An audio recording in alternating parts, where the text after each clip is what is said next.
Well, maybe one of the perceptions you want to get across is that you are successful.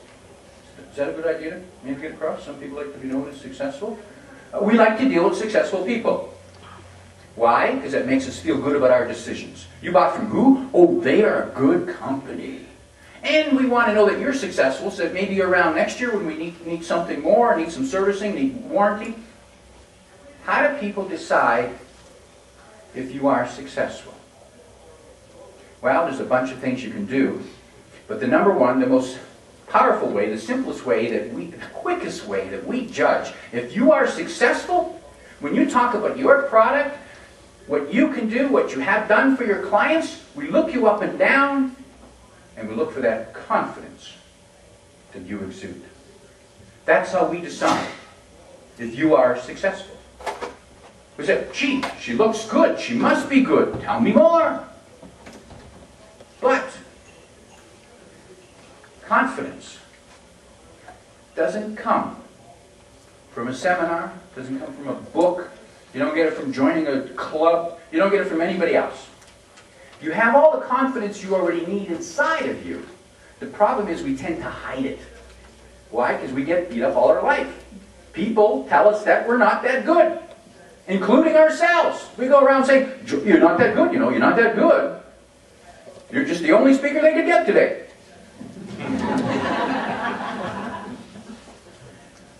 I remember, for me, quite a few years ago, when I just started in the business, I wasn't speaking that often.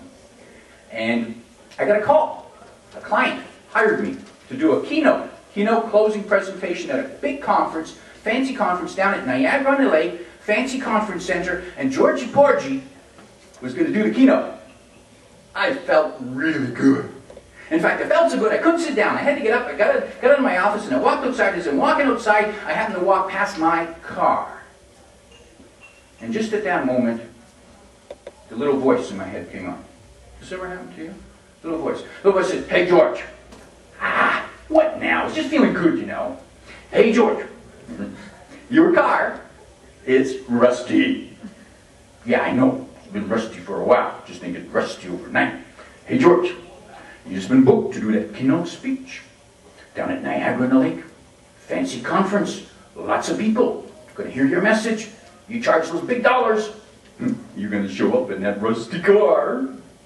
They'll know you don't get that kind of money every day. Well, it was true. And I didn't want them to know. So guess what I did? I rented a new car. And you wouldn't believe how good it felt just driving this new car, silly new car, down the highway. It's kind of like I'm sitting there going, hey everybody, look at me, new car, no rust, isn't this great? And when I arrived, I did something I didn't used to do. I drove right up to the front door. They could see what kind of car I came in. And I looked all around to see who's looking up, to see what kind of car the speaker comes in. And there was nobody out there. So I had a little bit of time. What I did, it was a big parking lot too. So I drove around the parking lot real slow. And then I arrived again. I give him a second chance.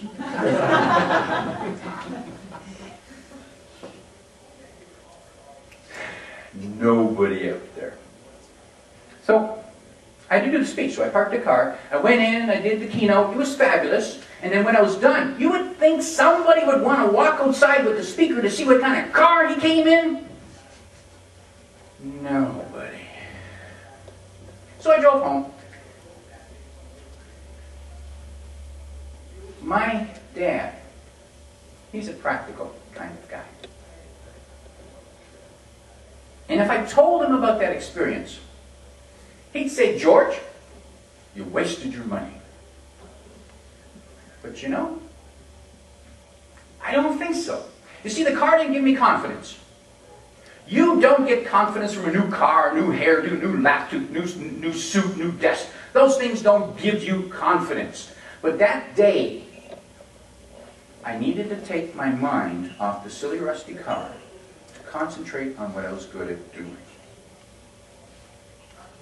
focus on what you are good at doing.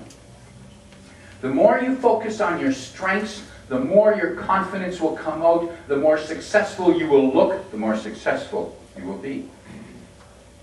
We all have the little voice inside telling us about the things that aren't quite right about us.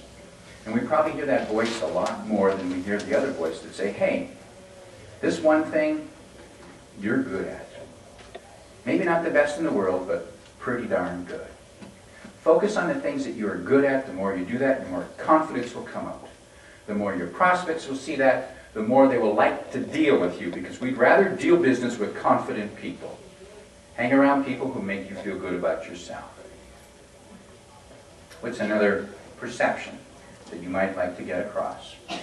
Well, one of them might be